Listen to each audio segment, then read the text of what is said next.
All right, good morning and welcome to the September 6th regular council meeting. I'm Shane Pelsey, Deputy Mayor, and I'll be chairing this morning. Quick round of introductions. On my top left, Councillor Lemoine. Bon matin. Okay. Top right, Councillor Boulanger. Morning, everybody. Smack dab in the middle, Jason Bonachuk. Morning. And in the office, we've got CAO, Monsieur Duval. Good morning. And Assistant CAO, Madame Lemoine. Good morning. Awesome. Call the meeting to order at 9:02. Item number 2, adoption of the agenda. We'll do a slight change. We'll move the RCMP delegation up to right after this. We'll put it in at after the adoption of minutes for the last meeting. Any other questions on that one? Get a mover. Councillor Lemoine, second Bondarchuk. All in favor? Thank Aye. you. At number 3, adoption of minutes. Get a mover. Councillor Boulanger, second, Councillor Lemoine. Last regular council meeting was held on August 16th, whereby council entertained 2 variations, 2 conditional uses, set the tax sale date and reserve bids for the September 27th tax sale. Just note for council, we still have 4 properties on the docket that might go to tax sale, so hopefully we can get that cleared up and have no tax sales. Also, council passed 2 resolutions regarding the expansion of watershed districts, as well as 2 resolutions regarding housing accelerator funding applications and the housing needs assessment that was required for that application. Thank you. Any questions on that? Comments, concerns? No. Call for the vote. All in favor? Thank you. I'll move down to item number 6, RCMP delegation. With us is Acting Detachment Commander Melanie Roussel-Gosselin. The floor is yours. Good morning, everyone. Sorry, I have a cold, so it might be hard to hear me. As if everybody looked at the stats for this month, well, the last quarter, I mean. Yep. I mean, I'm very happy with the traffic enforcement we've been doing. I don't know if you've seen the variation from last year. It's huge. Some things to note is, for example, crime against person in St. Agathe. We had 10 last year at this time, but this was only 1 file, or 8. There was 8 charges on 1 individual. So that's why the variation is so big at that location. Also, west of Red River, crime against property. Last quarter, I guess last year we had a flood. So there was a lot of damages to vehicles that were left on the side of the road, or that kind of files. So that's why there's a big variation, because we didn't have the amount of water we had last year as this year. So, but besides that, I think everything is looks okay. Unless you guys have any questions for me. Who's I was up? going to say, oh, sorry. Go ahead, Yeah. Shane. Go ahead. No, that was your cue, Jason. I was just going to say, no, traffic enforcement in St. Adolphe. It's one of the things that I hear about more than anything from residents here. And I think when the enforcement went up, you can definitely see that the numbers definitely went up. So they were definitely onto something about the traffic concerns on Main Street and 210 and everywhere. So hopefully that can enforcement can continue. And I know I still hear a few things from residents about early morning concerns of traffic and rolling stops at the 4-way there at 200 and 210. But the uptick in numbers is great. So hopefully they drop, but hopefully the enforcement continues as well. Yeah, I think that this quarter we'll even see better numbers, but we'll see what this quarter brings us. But there's been even more enforcement this last quarter, like the one we just started. So Perfect. Yeah, just, school zones are in effect, for all of our communities, we're all affected. So just hopefully everybody abides by the rules. 100% yes. We still don't have a staff sergeant for those who are asking. We're running at 4 vacant positions. So we have a staff sergeant position vacant, a sergeant's position vacant, and 2 constable positions vacant just because of the opening of the Niverville office. Some resources were allocated to Niverville, but we're still doing good. So that's it. That's all I have for you guys this morning, unless anybody else has questions there. But I think the stats are self-explanatory. I think everything looks pretty good. So. Yep. Councillor Belanger or staff, any questions there? No, it's looking good. I'm looking forward to the next quarter because we just put a 50 kilometers speed sign up on Waverly by LeBarrier Park up there. And I know there's been a lot of concern from the residents that everybody doesn't know what the speed limit is and they just go crazy. But that sign just went up about 3 weeks ago. So I don't know if you guys are patrolling up there. It's kind of the border up to City Winnipeg. So, but it'd still be good to have your presence up there still. Yeah, I was talking actually with the traffic services last week, and they said there'll be more in our area now in the fall. So I can mention to them as well that area. And I did check the map. We do pass that bridge after LeBarrier Park for a few miles. So yeah, we'll and I have members doing traffic enforcement as well. That's funded by MPI. So they're dedicated to only doing traffic. So I'll let them know. Oh, that'd be perfect. Thank you. Yeah, no problem. Thank you.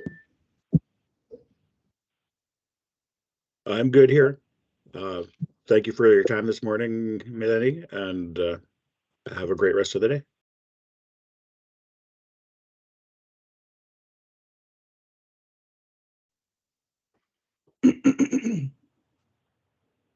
Do we need to receive that, Mitch? Mover seconder on that, on those? On the delegation, no. Okay, thank you. Moving to item number 5, finance, 5.1, accounts paid to be approved. Can I get a mover? Councillor Bondarchuk, seconder. Councillor Lemoine. We have Floor is batch number 17661 in the amount of 43,600. Basically, in that batch is a check to the Receiver General and some deposit refunds that have been handed out. Thank you. Any questions? Call for the question. All in favor? Thank you. Item 5.2, accounts not paid to be approved. Can I get a mover on that? Councillor Blanchet. Thank you. Seconder. One. Councillor Lemoine. We have 4 batches, 17684 in the amount of 1.38 million. Batch 17685, a tax refund of 350. Batch number 17686, a utility refund in the amount of $11, and EFTs for batch 17694 in the amount of 11,000. For the big batch of 1.38, there's a summary that has been provided to you, which explains pretty much 90% of the batch. Thank you. Any questions for staff on that? On any of those batches? Oh, lots of projects. Good. Yeah, busy time of year. Okay, we'll call for the question. All in favor? Thank you. Item 5.2.1, council indemnities. Can I get a mover? Councillor Blanchet. Seconder, Councillor Bondarchuk. Thank you. For the month of August, very summary hours, low in nature, nothing concerning here. Thank you. Any questions, concerns? We'll call for the question. All in favor? Thank you. 5.3, payroll to be approved. We'll get a mover. Counselor Lemoine, seconder. Counselor Bondarchuk, thank you. As far as payroll goes, we have a payroll number 15 and number 16 in the works. Nothing to report on payroll 14, payroll 16. Sorry, got all my numbers mixed up here, folks, sorry. Payroll 16 and payroll 17. Basically, the only concern we have that needs to be brought to council's attention is in payroll 17. A lot of overtime hours on the public works side for the green team. Likely trying to get things wrapped up before the end of the summer as they return back to school. So other than that, really no concerns on my part.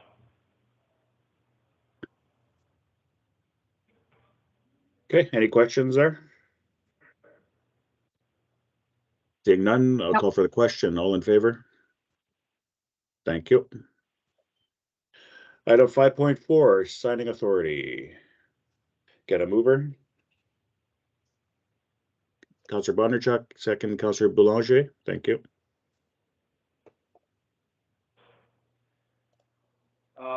Sometimes it's hard to get a hold of bodies to come in and sign checks on the timely fashion. So what administration is proposing is that the checks will be automatically signed by the payroll system. However, we will be implementing checks and balances to ensure that prior to those signatures going on the checks automatically, that they be signed off accordingly via either the check register or whatever method will deem appropriate. Just trying to, not that we don't want you guys in the office, but just one of those things, better efficiency, I guess. Perfect, thank you. And no offense from our end taken on that. No. Any questions? Makes sense. I call for the question. All in favor? Thank you. New other business. Move on to 7.1.1 Churchill Wild Lease. I'll get a mover. Councillor Boulanger, seconder, Councillor Lemoine. So currently the lease will be expiring at the end of 2024, February 29, 2024. We've had these folks in for quite a while now at TC Energy. Our economic development officer has reached out to them regarding their lease renewal. They are still interested in staying put. I think they have not made any plans to relocate at this time. So therefore the EDO has recommended that we increase their rent to similar commercial properties in and around the area. So quite a maybe a increase currently from the $10 a square foot to the proposed $18 a square foot, and increasing there over the 5-year period. After 5 years, we'll go back to the drawing table. If they want to stay put, that's fine. If they want to relocate, we will help them try to find a space, hopefully within the arm reach out as well. So that's in the hands of our economic development officer at this time. Awesome. I'd like to thank the EDO and rest of staff for working on that. That's been coming up for a bit now. Any other questions? I have a question on item 21 in the agreement. It says the lessor will not be offering an option to renew. At the end of the lease term, the lessor will be required to vacate the premises. So I guess that should say lessee will be required to vacate the premises.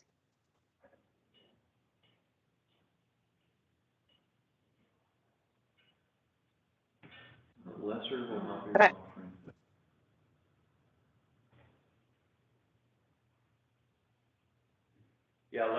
let me contact Brian on that, just to clarify that, but I think the term was 5 years with the another option, but I think in their long-term plans, they're running out of space as well. So Okay. they would like to get a bigger office. Yeah, I think Yeah, just so- questioning, we are the leaseor. And they are, Yeah. we're not gonna vacate our own property, so it's just the leaseor Okay. versus Oh. leasee. Yeah, that's Correct. one component of that, but Mr. Duval said that they are going to offer it as an option to renew at the end of the 5 year, and this says that we will not be offering the option, so, yeah, I'll just get clarification from our EDO. Okay. And move on that, so. okay, great, thank you. And just to clarify, the original 5 year at whatever 10 a square foot, that was flat rate, no increase. No, it was a 10-year lease agreement when the building was first put up, I believe. And then it was a 10-year just to have a body per se in place. So that original term is the one that's expiring. I believe. Yes, that'd be correct. Okay, seeing no further questions, I'll call for the question. All in favor? Thank you. Item 7.1.2, Rail Safety Week. Get a mover. Councillor Bondarchuk and a seconder. Councillor Lemoine, thank you. This is a yearly resolution that we would like to have council pass to bring awareness to Rail Safety Week. This year, across Canada, it will be held from September 18th to the 24th.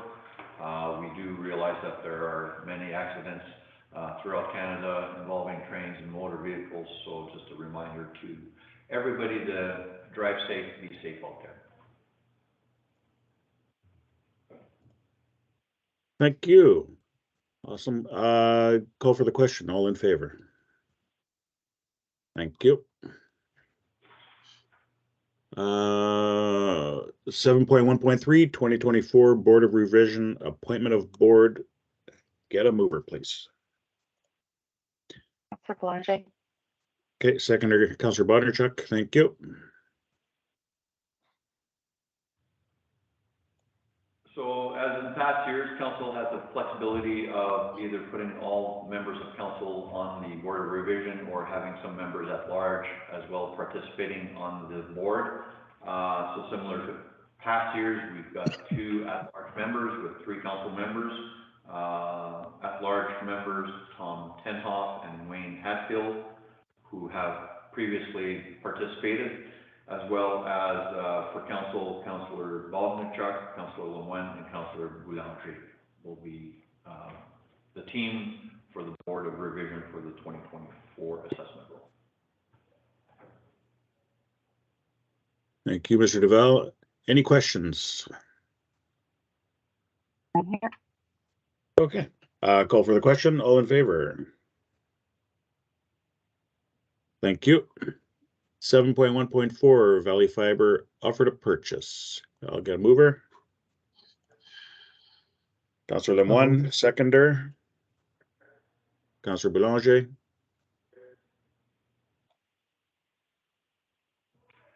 After quite a few months, almost a year into trying to find a site in the Ile-des-Chênes area for Valley Fiber to set up, we've come to the conclusion that a triangular piece out by the fire hall would be the best location for them, or actually almost the only location for them. So the offer is there. What we'll also have to do is create an easement for them to access their parcel. So that, I believe, is also shown on some maps that council has before them in a shaded red area, I believe. And that's pretty much it. So what we'll try to do also with the offer to purchases on the side is to try to get services to all our municipal facilities for a length of period for free, standard and similar to what we've done in the Santa Gap area. Thank you, Mr. Duval. Can we, due to the fact that it's a parking lot currently, can we wait on the easement until we figure out what we're doing with possible new fire hall in that area? I think it's safe to proceed with the easement. The sale and subdivision will be for the triangular piece. The easement is a secondary agreement that needs to be somehow registered to the title. So my recommendation would be go forward with a straight road for the time being. If ever we, not if ever, but when we come with the fire hall project and the alignments don't work out, we could always change the easement and cancel the previous one that's in place. So they're two separate documents. Okay, thank you. Any other questions? I just have a question about Valley Fiber in Ile-des-Chênes. I guess I didn't think they were going into Ile-des-Chênes just because Ile-des-Chênes has MTS and Shaw capabilities in that community. So I thought they were just going into the communities that didn't have those options. I think it was their game plan from day one to hit Santa Gap, Saint Adolphe, Ile-des-Chênes, and Grand Point, and to have those huts or whatever you want to call those units in place at those communities. Okay. Yeah, I didn't think Saint Adolphe, and I know Saint Adolphe is going ahead, but I didn't think, yeah, I just wanted to clarify that. That's all. Thanks. Any other questions? Okay, we'll call for the question. All in favor? Thank you.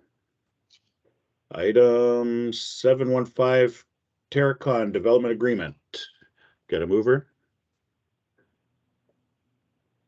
Councillor Bondarchuk, seconder. Councillor Lemoine. All right. The resolution is a little bit on the lengthy side, but that's standard protocol for the development agreement of this nature. So Terracon is looking at developing some acreages south of Ile-des-Chênes. So just to bring forward a few points, if you look at your shared notes, kind of summarize the development agreement for council. So one of the discussions were regarding the contributions to the Ile-des-Chênes Main Street project and the timing of them making their contributions, pending on also provincial funding. As to if we get the provincial funding, then we go ahead with the project, and then that would trigger the dollars from the developer for that. Or if the project lags in timing, then it then depends on their stage 2 acceptance and completion of their infrastructure. So at some point, it's just a matter of timing regarding those contributions. The second point to bring to council's attention is the timing of the capital fees that are to be paid out, and that's in section 9F. So instead of paying them as they go lot per lot, recommendation is that they will be paid in full for the whole development, based on 65% of stage 1. So once they reach that percentage, they'll pay for all the capital fees at that point in time. It kind of frees up their purse strings at the other side, on the other side, not having to dish this out ahead of time. So I think we could work on that.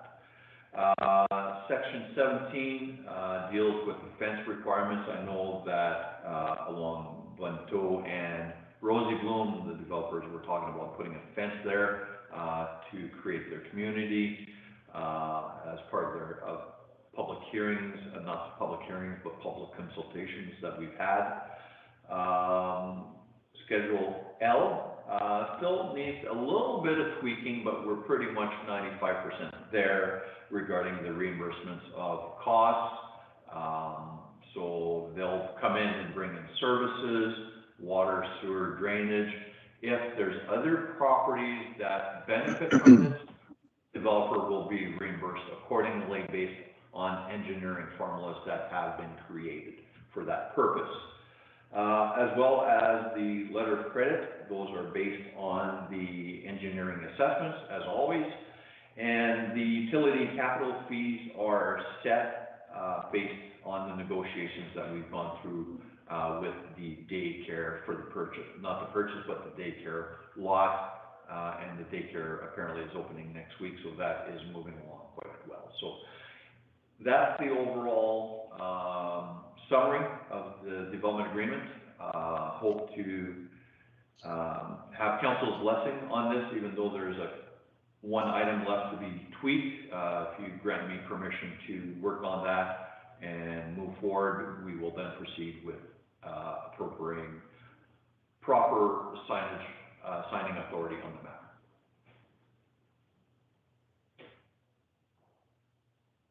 Awesome. Thank you for the rundown on the 118 pages. That's perfect. Is there any questions from council? Just maybe it's a misunderstanding terminology, but there's a sketch of the plan here at page 19. The difference between a 2-family and a multi-family.